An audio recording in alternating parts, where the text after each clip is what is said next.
Hello and welcome back to the Reapers. So we've just cold started our Hornet. Next we're going to show hooking up to the catapult and taking off. So this should be essentially the same in all weather conditions. So the first thing I'm going to do is set my plane up. So I want flaps to half, isn't it?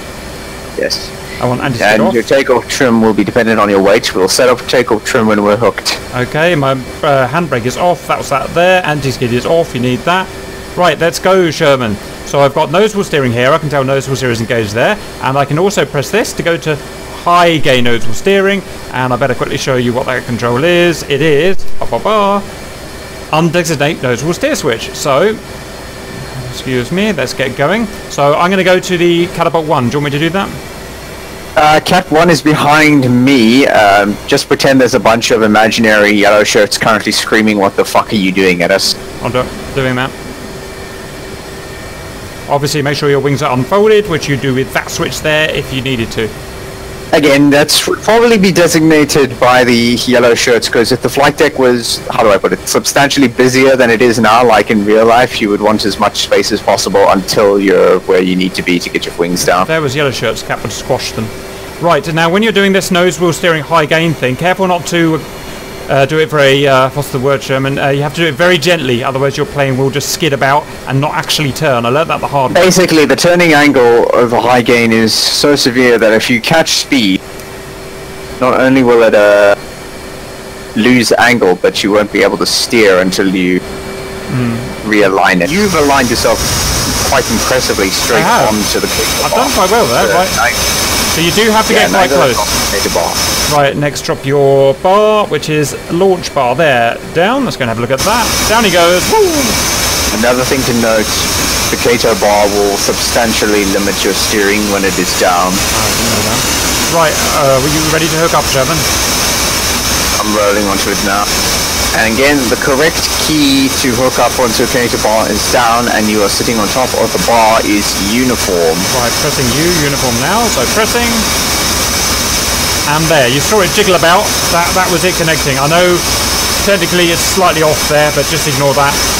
As long as you... Yes, unfortunately we don't have yellow shirts to guide us directly in, so you'll have to live with it. Now I'm offline by about 3 degrees, but it will still launch me okay. Fingers crossed, at 3 degrees, it'll just pull me straight. You probably shouldn't do it in real life, but it is in real life. Right, excuse me. So we've already done our flaps check, we're good there. Anti-skid doesn't matter anymore. Our wings are out and checked. Right, so we want to press that switch for the takeoff trim. We want to press the thing in the middle of the rudder, right? Yes, correct. That will apply initial takeoff trim. You're supposed to also make some minor adjustments depending on weight. However, I cannot find the charter values at this time. I know somebody posted them in the comments earlier. It would be appreciated if somebody can provide those again.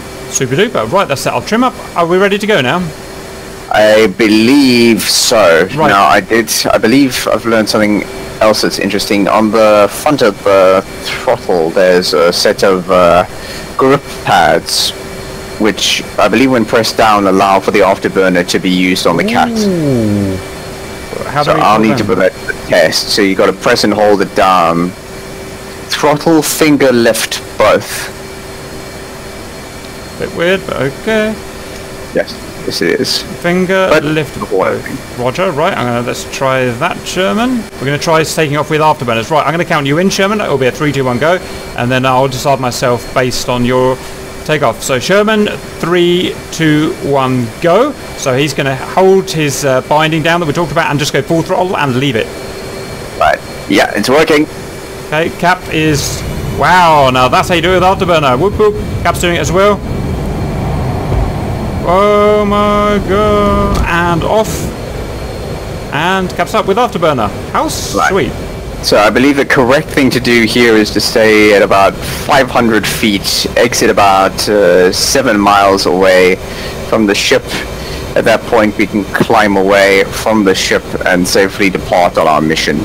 Right, lovely. Next we're going to try a case 1 landing, but other than that we will see you later.